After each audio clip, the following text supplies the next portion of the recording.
disuruh di sini aja kan? Enggak di sini aja. MC-nya bilangnya yang cantik kan terlihat cantik Ibu. Lebih terlihat gitu ya. Dulu sebentar. Saya kira kita makan dulu, ternyata suruh pidato dulu. Baik, assalamualaikum warahmatullahi wabarakatuh. Selamat malam dan salam sejahtera bagi kita semua. Yang saya hormati Ketua IP Farmasi Pak Tirto Kusnadi serta seluruh pengurus atau jajarannya. Dengan Badan POM tidak ada. Badan POM itu ulang tahun 1 tahun. Ibu Penny menjadi Badan POM. Saya sudah 2 tahun ikut halal IP Farmasi. Kok nggak dirayakan ya? Dan saya hormati Bapak Roy Ombong, Bapak Roy Sataringan. Sudah lama nggak ketemu Bapak Roy. Sehat ya Pak. Dan untuk semua hadirin yang saya muliakan. Sekali lagi mari kita panjatkan puji syukur kehadiran Allah Subhanahu wa Ta'ala atas karunia dan rahmatnya kita dapat berkumpul pada malam hari ini dalam acara Halal Bihalal dari yang diselenggarakan oleh Gabungan Pengusaha Farmasi Indonesia. Tentu kami bersama Pak Muluk, Prof. Muluk, terima kasih kami dihargai untuk diundang hadir pada keluarga besar IP Farmasi ini.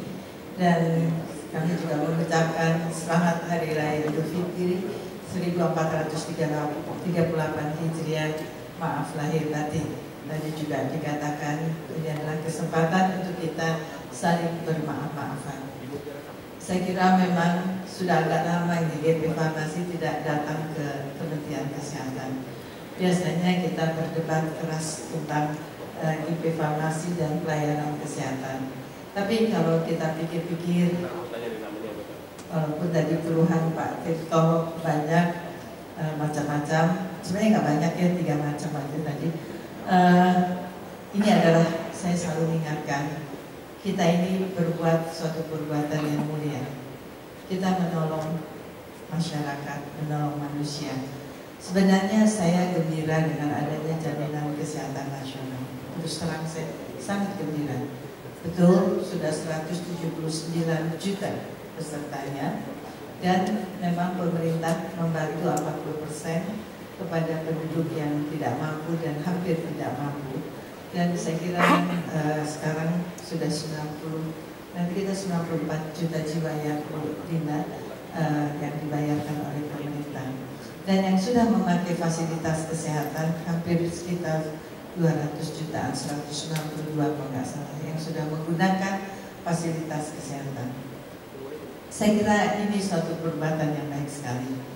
Orang yang dulu tidak pernah berobat sekarang bisa berobat. Sekarang bisa tentunya mereka mendapatkan pelayanan kesehatan. Namun memang kita harus akui bahwa kita baru mulai tahun 2014 jaminan kesehatan nasional. Tentu riaknya itu masih banyak, tidak bisa kita langsung sempurna. Tapi apapun juga harus kita perbaiki, tentu kita perbaiki, kita sempurnakan untuk menuju tentunya nanti universal health coverage. Sebenarnya keluhan yang Pak Tirto katakan, saya terus terang saya baru kembali dari Tokyo yang mengikuti tentang pembicaraan universal health coverage pada populasi aging. Di Jepang mereka sangat banyak sekali orang tua yang piramidanya itu betul-betul sudah sangat terbalik, dan di mana orang tua ini tentu ternyata mempunyai kos yang sangat mahal. Dan ini harus dipikirkan juga masuk ke dalam tentunya jaminan kesehatan nasional. Dan kalau kita lihat piramida populasi kita juga kelihatan orang tua kita ini mulai banyak dan akan menjadi sekitar hampir 20 juta dan akan melipat ganda menjadi 40 juta nanti di sekitar dalam kurun waktu yang tidak terlalu panjang. Karena memang angka kelangsungan hidup kita ini sekarang meningkat. Nah, ini juga akan menjadi masalah. Tetapi apapun juga, tadi kita menginginkan dengan jaminan kesehatan nasional, dengan peta jalan Kementerian Kesehatan yang mengembalikan ke paradigma sehat, kita sekarang menguatkan layanan kesehatan primer, kita pendekatan keluarga, seperti dokter keluarga atau family doctors. Kita menginginkan agar rakyat kita betul-betul dijaga kesehatannya, diedukasi, disadarkan, dan kita tentu membantu sehingga mudah-mudahan mereka akan menjadi sehat. Nah, sekarang kalau mereka menjadi sehat, tapi trennya tetap nanti kalau orang tua minimal 60 tahun satu penyakit akan ada, minimal satu, mungkin pasti lebih, karena perilaku kita orang Indonesia terus terang tidak sama disiplinnya sama orang Jepang. Ini belum ada Pak Ichikawa, nggak usah dikasih tahu, nanti nggak enak, nanti dia tahu kelakuan orang Indonesia. Nah, jadi saya kira mereka jauh lebih disiplin, itu saja sudah seperti apa. Tapi jadi saya kira tetap obat ini akan pasti diperlukan.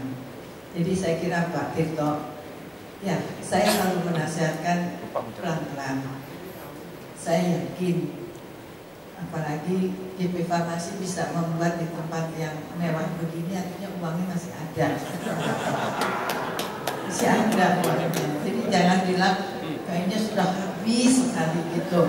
Jadi saya melihat dengan e-katalog meningkat ya Bu Linda ya, tentunya mari kita sama-sama perbaiki. Dan sekarang di BPJS, Kemenkes sudah MOU dengan KPK. Kita dikawal. Kita dikawal untuk preventif, bukan untuk ditangkap, enggak, tapi untuk preventif. Kalau ada apa-apa ya tentu kita diperingati, enggak juga baru dipidanakan.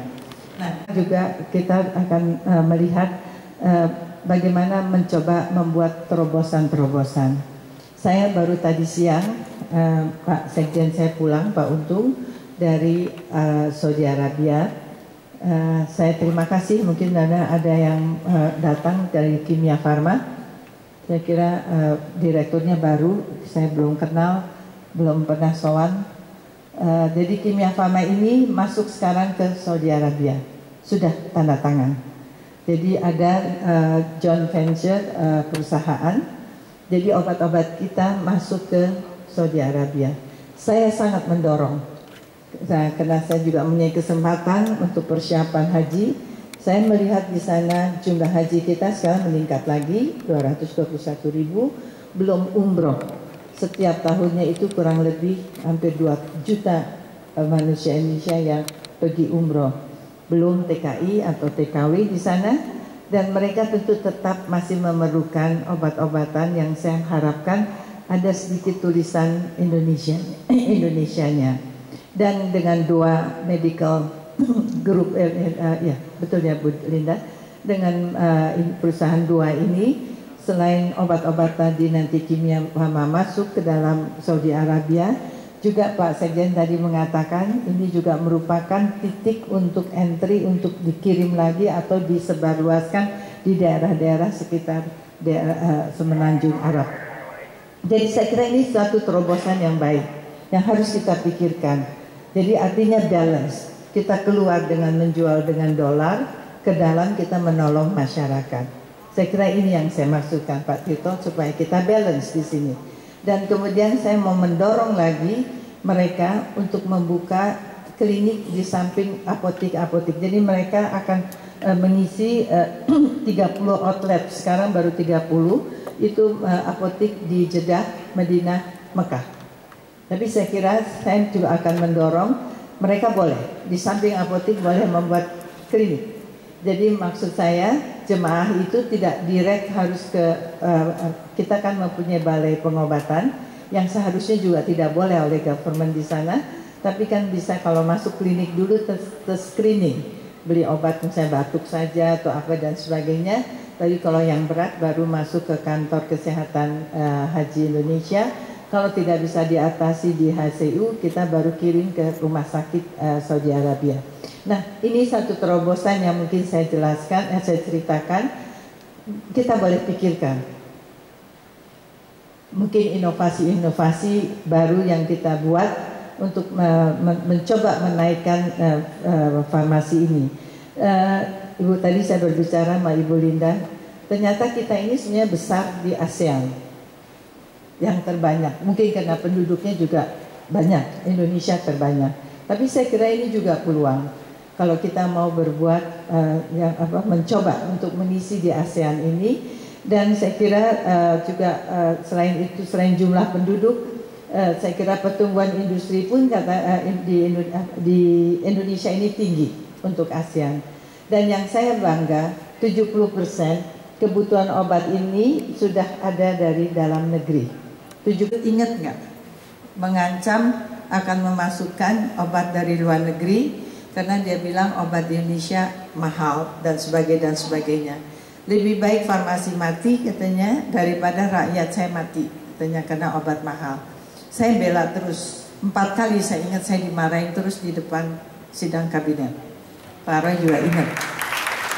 Akhirnya pada saat duduk berdua beliau nanya, Bu Nila kenapa sih alergi betul sama obat impor? Pak, saya nasionalis.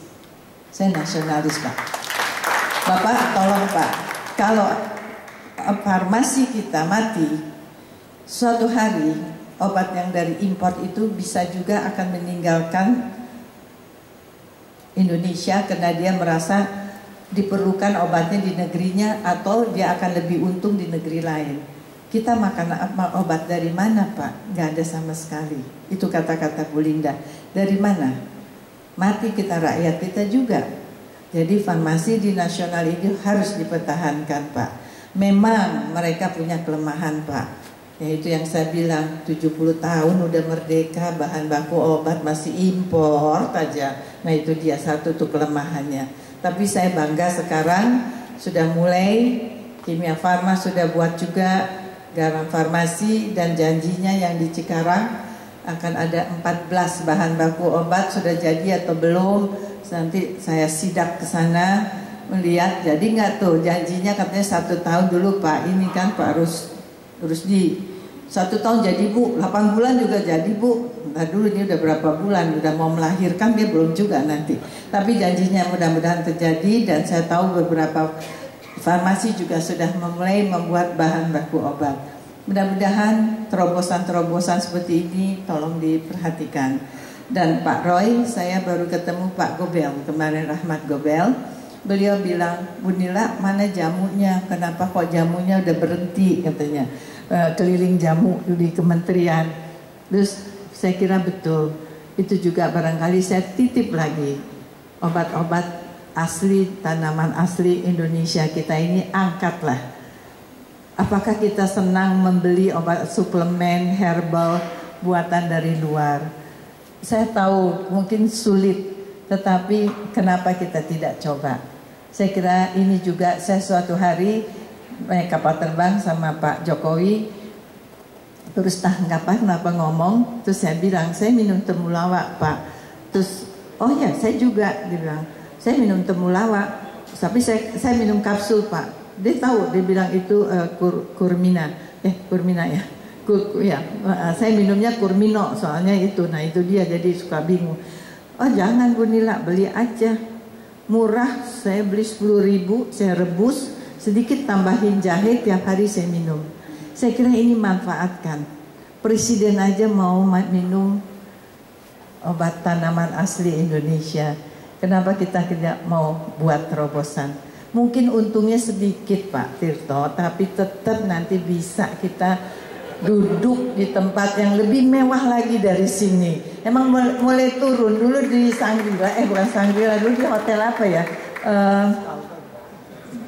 Ritz-Carlton, bayangin. Nah, sekarang emang turun nih kayaknya Binakarna. Jangan turun lagi Pak, nanti artinya kita makan di bakmi Gajah Mada gitu. Nah, jadi saya kira nanti tahun depan ya sedikit lebih ini lagi ya. Tapi kalau Pak Tirto saya bilang saya usul jangan makan dulu. Kemarin kenapa Gatra itu tidak mau mengeluarkan tulisannya? Itu karena fotonya Bapak. Saya bilang, Pak dikurusin dikit katanya gitu. Jadi susah banget tuh fotonya dibetulin Pak. Jadi saya kira betul kita juga tadi baru berbicara tentang penyakit-penyakit sekarang yang begitu banyaknya, dan double burden dari bukan saja malnutrisi tapi sekarang obesitas pun meningkat Pak.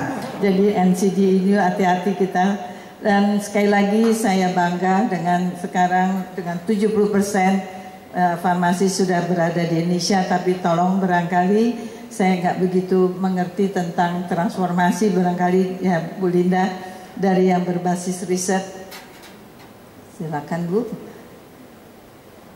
Iya, silakan. Jadi tentu loncatan-loncatan teknologi barangkali perlu juga kita perhatikan agar kiranya kita masih bisa membuat obat yang tidak kalah dengan obat dari luar.